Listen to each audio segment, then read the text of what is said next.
welcome to the Ultimate Florida Sports Show. I'm Chris Porter alongside my main man, Evan Closky. And Evan, we're reunited and it feels so good. Oh, feels great to have you back in the saddle for an awesome show we got cooking up. We have plenty of coaching rumors affecting the Sunshine State. Is Baker Mayfield the MVP right now? Plus, our best bets in the Ultimate Stakes segment. But first, let's start talking about them Jags. Yeah, Jaguars over in London. Liam Cohen is making it a priority to get Travis Hunter more involved in the offense. The star two-way player has already shown just how dangerous he can be with the ball in his hands. Hunter turning short games into highlight real plays. Cohen says the goal is to find creative ways to get Hunter in space and let his natural playmaking ability take over. With his speed, agility, and football IQ, expect Hunter to be a bigger part of the game plan moving forward. His mentor, Jags quarterback Trevor Lawrence, says he agrees. A lot of conversations that go into each week, every game plan, trying to get dialed into so that we are just, on the same page and have that chemistry, because that's so important in a quarterback, wide receiver. So it's coming along every week. I think, he's making big improvements, and I'm finding more ways to keep him involved and get him the ball. I think that's the biggest thing. He has so much talent. Like, you got to find ways to keep featuring him just because he's so good with the ball in his hands. It's very important for me to be patient. They just got to let the game come to me. Coach is trying to dial up a couple things for me, and I just got to continue to just work and just having the guys trust me because I'm doing my job every time. Coach Cohen says scheme and drive is open as part of it, and it's his job ultimately. Yeah, and from offense to the defense now, the Jags have suffered a brutal blow to that unit, having to play without Devin Lloyd.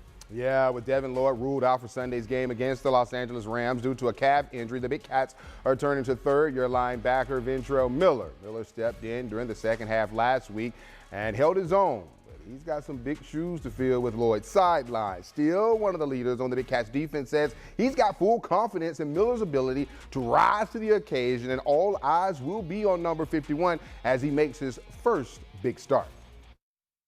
He's at his moment. He got a lot of confidence from last year. He's credit to him for staying dialed in, understanding, all the calls and stuff, and he doesn't really skip a beat with communication and stuff, and he plays hard. He's really fast, physical, slices in the run game and stuff, so he's always been a playmaker. It's just getting more and more ops and stuff, so I'm excited to see what he can do when his name's called again. Lloyd did not make the trip to London, and he leads all linebackers with 4 interceptions. For once, it is Dr. Porter, and it is not Dr. Closky on this show. I just want the record to see that, state that, know that. We can go in the other direction there. As for the Buccaneers, it is Baker Mayfield mania here in Tampa Bay. Even with his top 4 wide receivers going down, the man continues to lead this team. He is the #1 reason why the Bucs are atop the NFC standings and has a chance to build his case for some more opportunities in that conversation, taking on the Detroit Lions Monday night. When you look at the starting offense, only 4 players have not missed a game this season: Ben Bredeson, Graham Barton, Cade Otton, and Baker Mayfield. He has 4 game-winning drives and 4 comeback victories. He is also throwing his body around on third down scrambles. Mayfield continues to be the calm through the calamity happening around him. That's a key aspect of leadership. Is one, you got to know your job and do it well. But also empowering the guys to feel like they can go above and beyond, and that's a huge thing. Leadership is instilling confidence, and it's not a false confidence though. It's making sure they really have it down, and then at that point they realize it, and then they take it on their own. So it's those guys have done a good job, and now we just trust them. At last check on the Hard Rock betting app, Mayfield is tied with Josh Allen for the best odds to win the award. Patrick Mahomes is actually pulled ahead as the odds-on favorite. We can debate that another day, as it's only week 7, Chris. There ain't no debate. Like you said, Baker Mayfield is a dog, and he's got my vote for MVP if it had to be given today. Evan, as for the defense, it looks like the Bucs D might have an all-pro quarterback. Yeah, don't cause a scene. It's just Dean. Jamel Dean has already tied his career high for interceptions in a season with 2. He also logged the first NFL sack of his career. He's actually the first cornerback in franchise history to win NFC Defensive Player of the Week honors since Rondé Barber back in 2012. There was a point in the offseason where we thought Jamel Dean would be in a different uniform this season. Then quietly his contract was reworked. He took a big pay cut. He's set to become a free agent after the year, and he's looking like an all-pro out there. I mean, it clicks. It takes a few years to get it all down and become a seasoned vet. He's healthier, number one. When he was healthy, he always played decent football. I think the mental part of it is clicking with the physical part right now. He's not thinking as much, and he's just playing ball, and he feels free, and he's doing a great job. And let me give a shout out to that defensive front. Earned 6 sacks against the Niners. As long as that front four is generating pressure, the Bucs will be a very dangerous defense when Zion McCollum and Benjamin Morrison get healthy. They did return to practice this week, which is great news for them. Defense wins championships. That's what the old adage said, my friend. College football, ain't wrong. For the second time this season, Kirby Smart's Georgia Bulldogs are gearing up to face a top 5 opponent, and this time it's Lane Kiffin's 5th-ranked Ole Miss Rebels. Kiffin calling his good friend Kirby the best head coach in college football. While Kirby says Kiffin is the best offensive mind in the sport. The Dogs want revenge after losing to the Rebels in Oxford last season, but it won't be easy because Kiffin has a dual-threat quarterback in Trinidad Chambliss, who has the Bulldogs' full attention. He's explosive, right? He's quick, he's fast, he's tough, he's got great lower body, great instincts. You know, there's a difference in being a fast guy and being a runner. He patient behind blocks, quick when he needs to be. Some guys can only run perimeter runs well, some can only run internal well. He runs both. He does a great job in the draw game. He sets up blocks, and he's a good passer. But I mean, they should get the greatest award there is for finding this guy.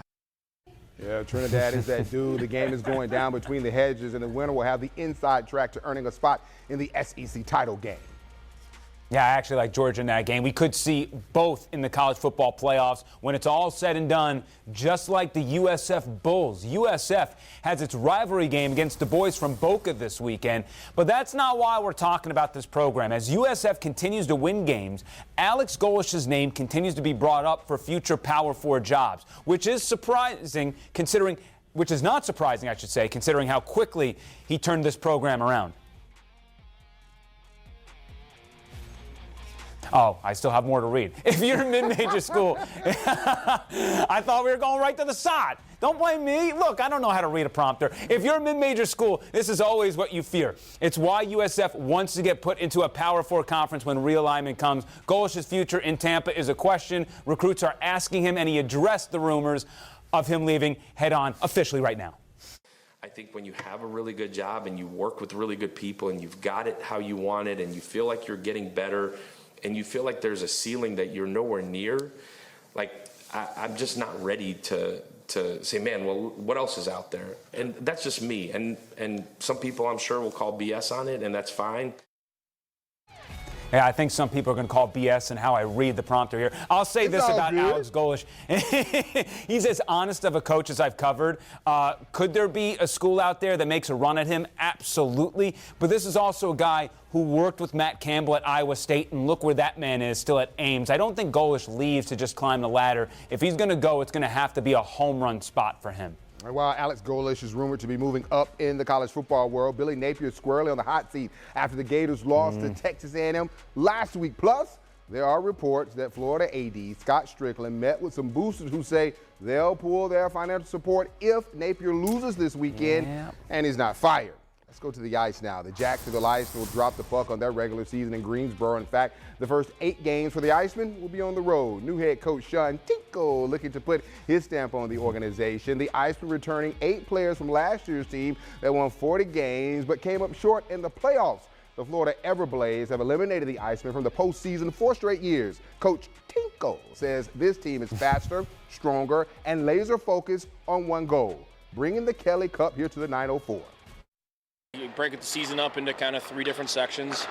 Camp was our kind of first sprint. You know, now we're in our marathon of the season, the 72 games, and then you've got your sprint in the playoffs again. So we got done with our sprint. The guys punched their ticket on the bus, and we're ready to go. Compete is high. Guys want to make the team. Guys want to earn their spot high in the lineup on team. So everyone's pushing, and you know, it's a good atmosphere. A lot of compete, and you know, that's what makes a great team. Right off the bat, guys are ready to work, ready to put in the work to be a good team. By the way, the Icemen, they lost to the Everblades 4-0 in that series, all 4 games in overtime. Maybe this season the Icemen can get the job done and finally bring home a Kelly Cup. Look, the Lightning and the Panthers are winning cups. They can jump aboard the train, right? Come on. Look, we're going to take a quick timeout, but in our Heart of the Game segment, the Jacksonville Jaguars add a captain to the team in the best NFL story from Week 6. Jump ball, get it, get it. The Florida Gators tip out their season next month, and they're the favorites to win the SEC. I'm signing the golf about it ahead in the Ultimate Rush.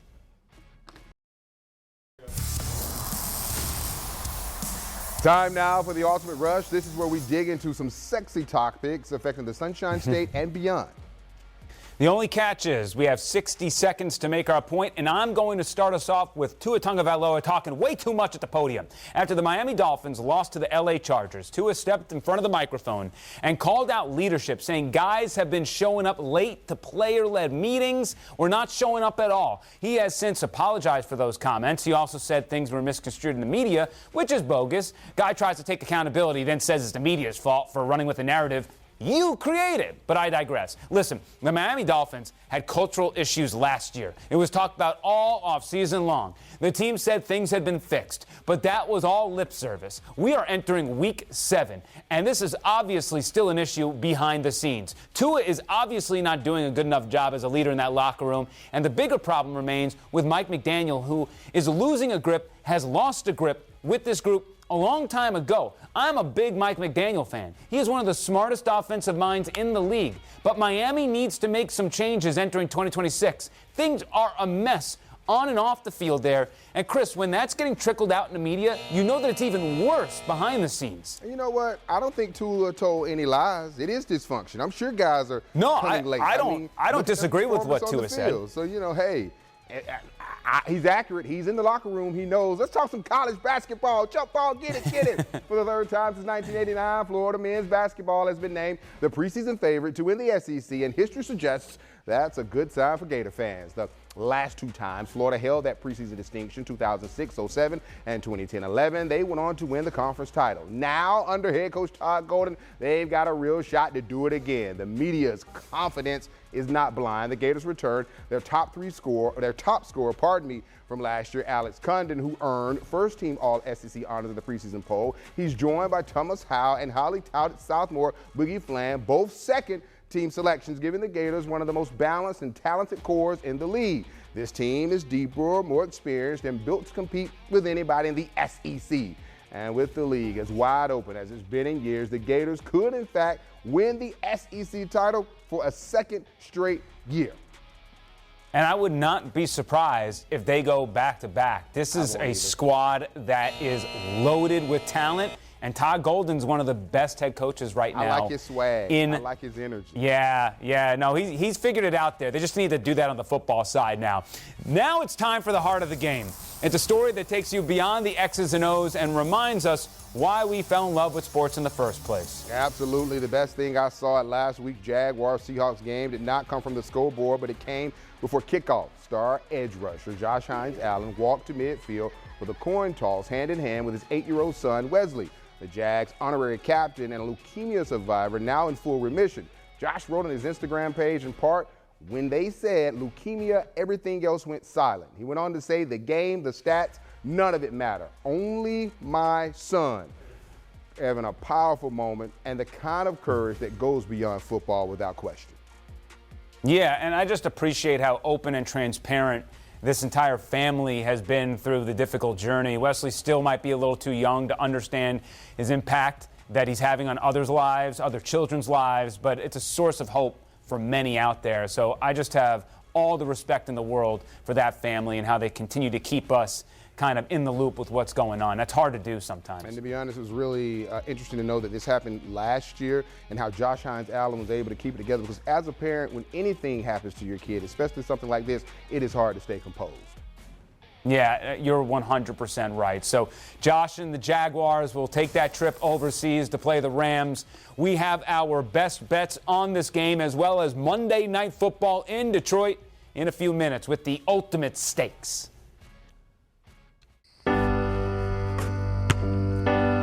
This might sound strange, but I wasn't always a good dad. My kid needed to hear me say, I'm sorry. See what you got. Oh, you gonna back me down? You gonna post? He knows I'm not perfect, but he knows I'm trying. That's why I choose to be a father first.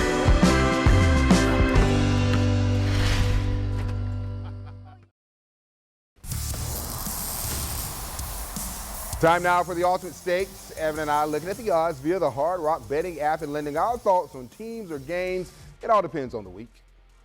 Just a reminder, this is for entertainment purposes only, and I'm going to start with the Bucs and the Lions. And I got my eyes on Jared Goff. In 5 career games against a Todd Bowles-led defense, he has never thrown less than 30 completions. He has never had fewer than 43 attempts. He has gone north of 285 passing yards in every single game. He's actually rushed for positive yards in all 3 games with the Lions against the Buccaneers. There aren't many Jared Goff props I do not like this week. As for the Buccaneers, the Lions secondary is absolutely toast with the suspension of Brian Branch. I imagine a team will play zone a lot, blitz Baker Mayfield a ton. I like Sterling Shepard to go over his receptions total. He has been the safety valve for this guy. Also, I look at Tez Johnson's longest reception. He could get another big one in Detroit, just like he had last week against the Niners. I just like this sexy matchup, Detroit, Tampa Bay. Somehow the Lions, even with injuries we've seen in past years, they still find a way to make it happen. Let's talk about our Jacksonville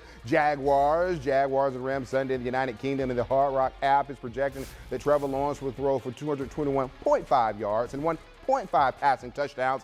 I must admit, I'm concerned about the Jaguars' offensive line being able to contain Jared Verse and Byron Young. Last week, the Big Uglies gave up a season-high 7 sacks. Trevor did not have his starting center, and Robert Hainsey, who was out with a hamstring. Also, no Brenton Strange. He's out and don't know when he's going to be back. At the time we recorded this show, it was unclear if Hainsey would play. However, after a Week 6 trip to Baltimore and this week in London, the Rams will have traveled more than 11,000 miles. I'm taking the over for passing yards and touchdown. Here's why. Trevor, BTJ are finally getting on the same page, and we also know they're scheming for my man Travis Hunter, who when he gets the ball in his hands, what does he do, Evan? Make big plays.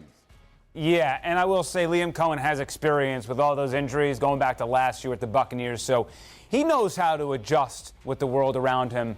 All right, time for our last word. In a few minutes, I talk about why we could see more trades coming at the NFL deadline with an imbalance between conferences.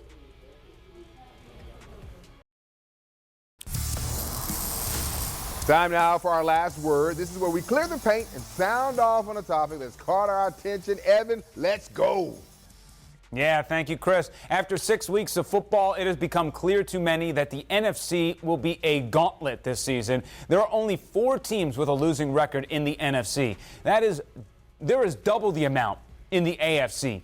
I view this 2 ways. One, the favorite to win the Super Bowl will likely come out of the NFC, considering the gauntlet they're going to have to run. 2, the team that does figure it out will have to be aggressive at the trade deadline. The Packers swung big on Micah Parsons already. Bucs, Eagles, Seahawks, Lions, Rams. If you want to hoist a Lombardi, sitting back is a risky proposition. There is no dominant team out there in the NFC, but a bunch of really, really good ones. So find a way to separate yourself. As for you all in the AFC, man, building a roster to beat the Chiefs should be the #1 goal. Right now, the Colts, Steelers, Chargers, and Patriots are the top 4 teams in the conference. James Gladstone has been bold already. I say keep your foot on the gas pedal over there. No doubt about it. Evan, say it with me. Defense.